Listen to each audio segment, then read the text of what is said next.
Sports Card Podcast, where we tackle the hobby's hottest topics in depth to help you navigate the sports card landscape and enjoy the hobby we all love. Here's your host, John Newman.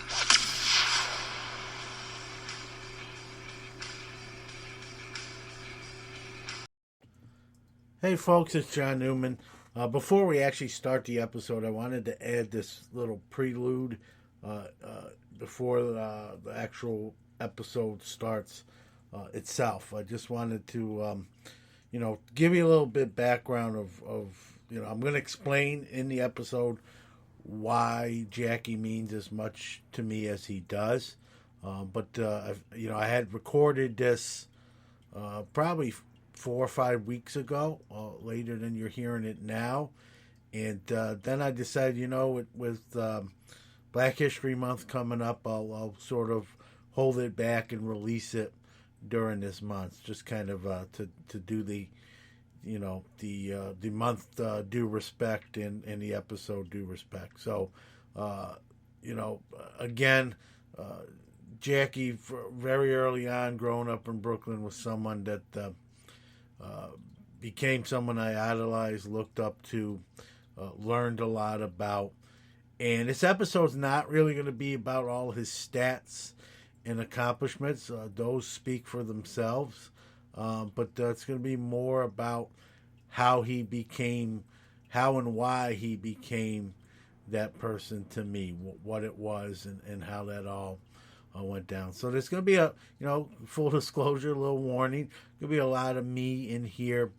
You're going to sort of learn why I was raised by my grandparents and a little background there, a little look behind my family life and behind the curtains, if you will. So I hope you enjoy the episode. I don't do player-specific ones like this very much, if at all. But that's, with Jackie Robinson and what he's meant to me in not only just my human journey, but even in my hobby journey too. So he gets this episode. I hope you enjoy it. And with that being said, let's not delay in getting this thing started. Thank you. All right. Hope everyone is doing great. Today's episode about my idol, Jackie Robinson. Now, full disclosure, I did a Jackie Robinson episode with the great Dr. James Beckett on his podcast, Sports Cards Insight. If you haven't checked that out, which I don't know how that's possible, definitely check that out. But and he was gracious enough to have me on to do that Jackie Robinson episode, and was honored and privileged to get to do that. But I wanted to do one here on Hobby Quick Hits, especially now with it being part of the Sports Card Nation platform. And, one of the great things about Dr. Beckett's podcast, it's 15 minutes, boom, bang, covers it in depth and gets out. I tend to ramble. And I wanted to probably, I'm going to use this episode to just kind of elaborate, someone said, well, John, you were born, Jackie Robinson had passed away, and then you were born a month later. You weren't even alive when Jackie was alive. How can, he be your idol? I don't understand that. So I wanted to give some of that background, how that all came about. I don't think it's enticing stuff, but I don't think it's boring either. Somewhere in between. And so, for those that don't know, I was born and raised in Brooklyn, New York, by my grandparents. However, I did see my dad pretty much almost every day. He was in my life. And my mom got sick, and they couldn't take care of me together. And, it's a longer story, it's not for really podcast consumption. So my grandparents got custody of me. I did see my mom sometimes, but I did see my dad almost every day. And but I lived with my grandparents. And so being from Brooklyn, Jackie Robinson is a legend. He's in the fabric of the city. And I know he's originally from Georgia, then went to the West Coast for college, and made a name for himself there. But he's just synonymous with Brooklyn. You can't talk about the Brooklyn Dodgers without talking about Jackie Robinson. And my dad pretty much lived at Ebbets Field. If you get a chance, listen to the episode I had my dad on Sports Card Nation, and we deep dive into that era in his life. And so the Brooklyn Dodgers were an important part of my dad's history growing up, and I got to hear all those stories as a young kid.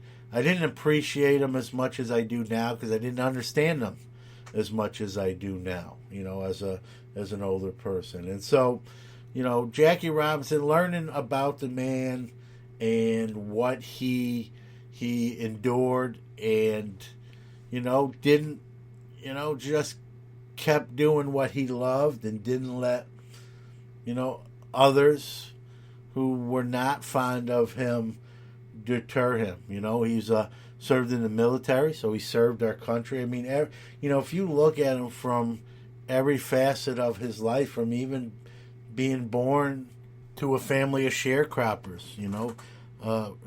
his parents were slaves or former slaves, and then his father leaves at a very young age, and his mom's taking care of him and his 4 siblings, and then they head out west to California. And so all this adversity, and yet he just, kept plugging away and just, didn't let people tell him he can't do it. And you can look it up. I don't want to go over his whole history. It's pretty known. The movie 42 brought a lot of that to life. And there's only a very few, probably small handful of players who could have did what he did, And but at a young age, I learned about him. I learned about him. When I was younger, he was already gone, and his career was obviously over, and his post-career was over as he had passed away. And so I learned a lot about not only Jackie Robinson, the player, but Jackie Robinson, the man, Jackie Robinson, the social justice fighter. This is a guy who stood up for what he believed in, fought for it, and when I say fought for it, in a peaceful sense, not literal sense, and just admired him for that. And I remember when I was 5 years old, my first day of kindergarten, my first day ever school, PS 132 in Brooklyn, if anyone's listening in Brooklyn, PS 132, and I was on President Street in Brooklyn, for those familiar with Brooklyn, and my school was across the street. And so, again, raised by my grandparents, and I remember my grandmother walked me to school for the first time. I didn't want to go. I remember that. I don't know if I cried or not, but was not enamored with the thought of not being home and in a familiar setting. And, I got this, my grandma obviously took me to school, went back across the street home, and, teacher told me to sit down in a certain chair, and I remember, being nervous. I remember looking around, and I'm looking around, and I'm, African American students, Hispanic students, and I continue to look around, and I do see one white girl. So it's me and this one other white girl. The rest of the class is Hispanic and African American, and now don't get me wrong, it's not my first introduction on that level, but now I'm in school. It's kind of a different world, and went through my day, and I remember coming home that first day, and my grandma picked me up from school, walked me across the street, and asked, "How was your first day, Johnny? How'd you like it?" And I said, it was all right. Do I have to go tomorrow? I just, who loves kindergarten at first? I mean, I'm sure there's exception to the rule, but I wasn't one of those exceptions to the rule. So I kind of inquired, do I have to go back? And nothing bad happened. I just wanted to be home with my grandparents, right? And you get comfortable with your environment. And My grandma said, no, you have to go to school, but tell me how was school.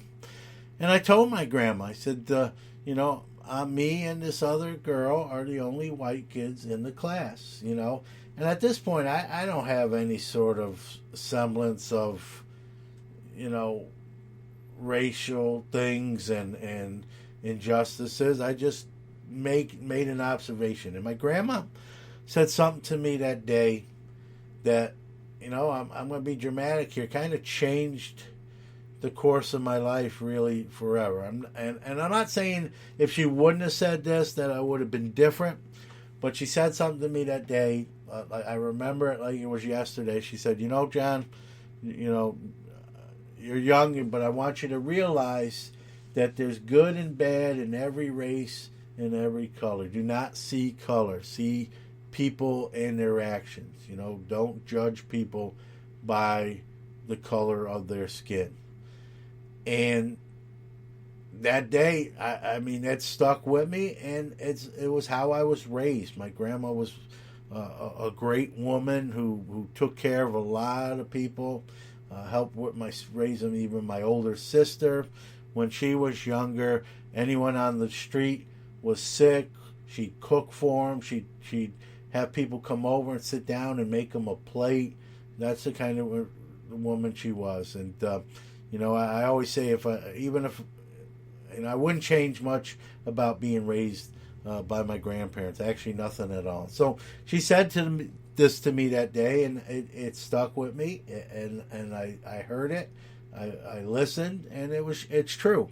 And I don't see race or color, and there's good and bad in every race and religion, and it's not shouldn't be based on the race or religion.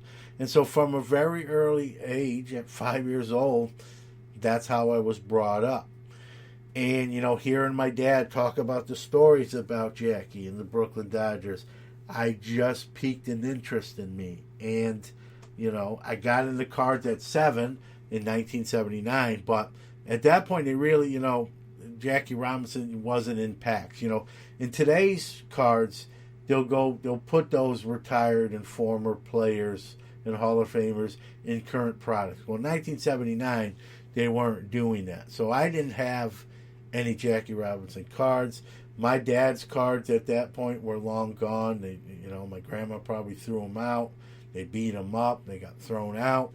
And so I only knew Jackie through the stories, but learning about the man and through my dad, and then starting to research or find out more about him. I remember one of the first books I ever read, not at a young age, was a book about Jackie and his life. And so he became someone I looked up to as a role model, even though he was gone already.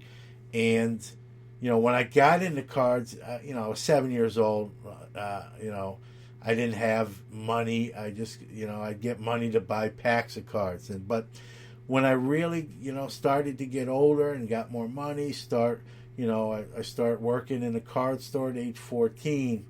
I definitely started to, add a Jackie here and a Jackie there.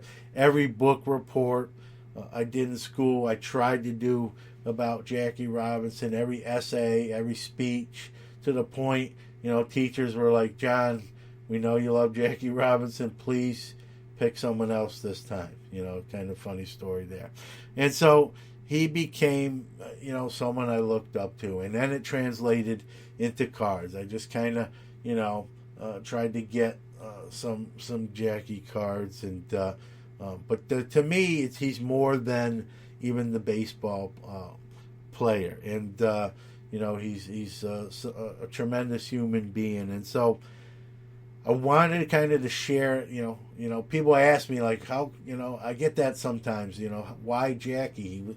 He wasn't playing when you were born. He was passed away when you were born. He passed away a month before I was born in November of 1972. He passed away in October of 72. And, I always get asked, how did you gravitate to him? What's the backstory? So I wanted to do this episode and maybe elaborate a little more. You can listen to this episode I did with Dr. Beckett about Jackie Robinson. It's different. It's going to be different than this one. I didn't get as personal as I did, with this one. So you can listen to both and kind of, get the complete picture. But, to this day, he's someone I admire and look up to and kind of use as an example how I try to live my life and not see race or color and just see actions. And it's unfortunate. I wish more people were like that in society. I think the world would be a better place, if I may be so bold to say. So I wanted to do this episode as a tribute to him, as to give a little bit of a look behind the curtain as why or how did I idolized someone who was gone already when I came to be. So there you go. I hope you enjoyed this little look behind the curtain, so to speak, or why Jackie means what he means to me.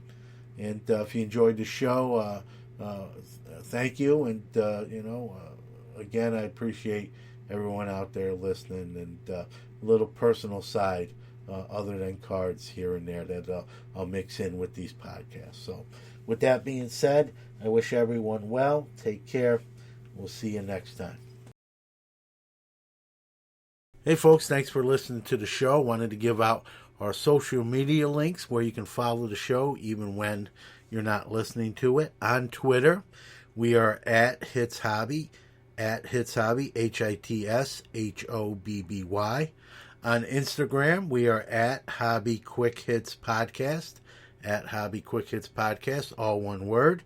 Our website is www.sportscardnation.net. Look for the link to Hobby Quick Hits. You'll find us there. And you can always text us on our text line, area code 315-491-0239.